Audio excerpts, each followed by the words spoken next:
Connaissez-vous Hugo, Amalia ou Évangéline? Ces noms ne vous disent peut-être rien et pourtant vos enfants les connaissent sûrement par cœur. Ce sont les héros de Wakfu. La première saison de cette série diffusée sur France 3 a cartonné. Du coup, une deuxième saison revient le 26 février prochain. Derrière ce succès se cache Ankama, une société basée juste à côté de nos locaux, à Roubaix. Pour nous dévoiler en avant-première les nouveautés de cette saison 2, nous recevons donc le réalisateur en chef de Wakfu, Gus. Bonjour. Bonjour. Merci beaucoup d'avoir accepté notre invitation. Alors pour ceux qui ne connaissent pas cette série Wakfu, comment vous la présenteriez? Alors, Wakfu, c'est une série 100% française, je tiens à le préciser.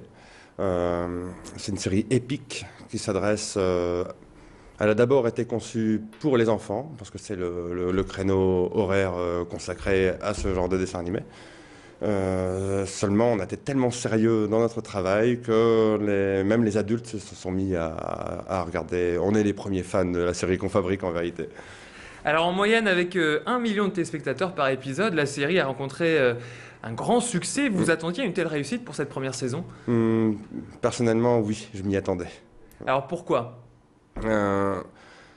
Parce que, pour plusieurs raisons. Déjà, on a innové techniquement. On est sorti un peu des créneaux habituels, esthétiquement. Donc on a des graphismes qui sont proches du manga, mais je pense qu'on a réussi à s'affranchir de ce qui intimidait l'animation en France jusqu'ici, pour créer quelque chose de vraiment purement français. On trouve des touches de grivoiserie qui sont purement françaises. On joue beaucoup avec la langue française. On se retrouve à faire une série qui est... c'est très proche de l'heroic fantasy. Alors justement, qui est-ce qui a eu l'idée de faire cette série donc au style japonisant, même s'il y a une touche bien sûr française, à Roubaix? Qui a eu cette idée un peu folle de créer cette série ici à Roubaix? Alors, à l'origine, il y a bien évidemment Tot, qui est le créatif numéro 1 d'Ankama. Mais il y a aussi toute une équipe. C'est vraiment un travail d'équipe comme j'ai jamais connu dans ce métier jusqu'ici. Alors le Nord, il y a quelque chose de particulier, en fait de rester ici, parce qu'on sait que souvent les gros studios c'est plutôt dans la capitale, donc à Paris. Le Nord, il y a quelque chose de particulier, tout peut se réaliser ici? Je sais pas s'il y a quelque chose de particulier dans le Nord, mais je vois rien de particulier, non. Alors Ankama, c'est plus de 400 salariés spécialisés dans l'animation, Oui. les bandes dessinées, mais aussi et surtout les jeux vidéo. Oui. Enfin surtout grâce à un jeu vidéo appelé Dofus, c'est grâce à ce succès sur Internet qu'Ankama a pu développer ses multiples activités. Alors quel est le lien entre ce jeu vidéo et puis cette série Wakfu? La série Wakfu, ça se passe après, ça se passe 1000 ans après. C'est dans le même monde en fait. C'est dans le même monde, ouais. Je dirais même qu'au début, on s'adressait principalement à la communauté. On a une communauté qui est très forte et très fidèle, qui nous soutient. On a cherché d'abord à les atteindre eux. Et finalement, c'est vrai qu'on a élargi notre cercle. Et donc c'est pareil pour Wakfu, aujourd'hui il y a des jeux vidéo en préparation, qu'est-ce qu'il y a Oui, pour la suite? Il y a plus de projets, plus de projets encore que j'en connais. Oui, mais oui, il y a un jeu vidéo, il y a des tas de projets liés à l'univers Wakfu. Alors je le disais en introduction, la saison 2 sera lancée le 26 février prochain. Alors est-ce qu'on peut avoir en avant-première quelques nouveautés sur les personnages et leurs aventures? C'est difficile de... Sans trop en dévoiler, sans trop en dévoiler. Il ne faut pas que je fasse de spoiler, mais dans tous les cas, je peux déjà donner une petite surprise. C'est que dans la première saison, on était passé par la ville de Banta, que les joueurs de Dofus connaissent bien.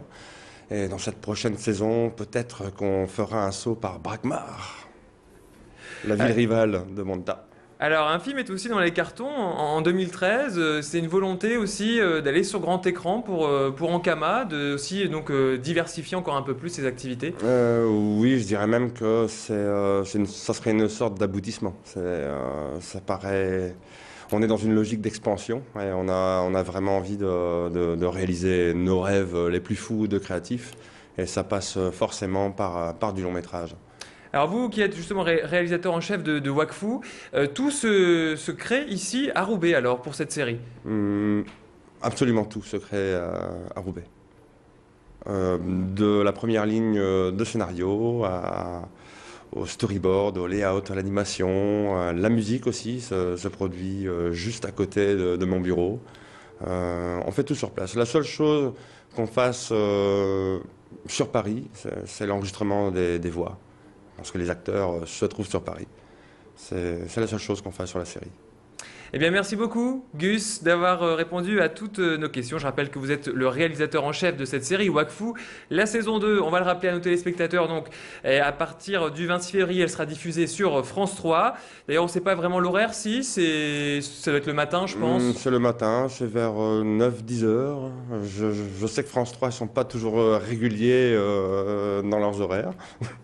Et puis d'ici là, si jamais certains sont intéressés, ils peuvent se rattraper avec les DVD de la saison 1 qui sont sortis donc l'été dernier. Merci beaucoup Gus, c'est la fin de cette édition. On se retrouvera dans une dizaine de minutes pour un prochain flash en direct sur l'actualité de votre métropole. D'ici là, retrouvez la météo comme tous les quarts d'heure sur Grand Lille TV. Je vous souhaite bien sûr un bon appétit si vous êtes à table et restez avec nous.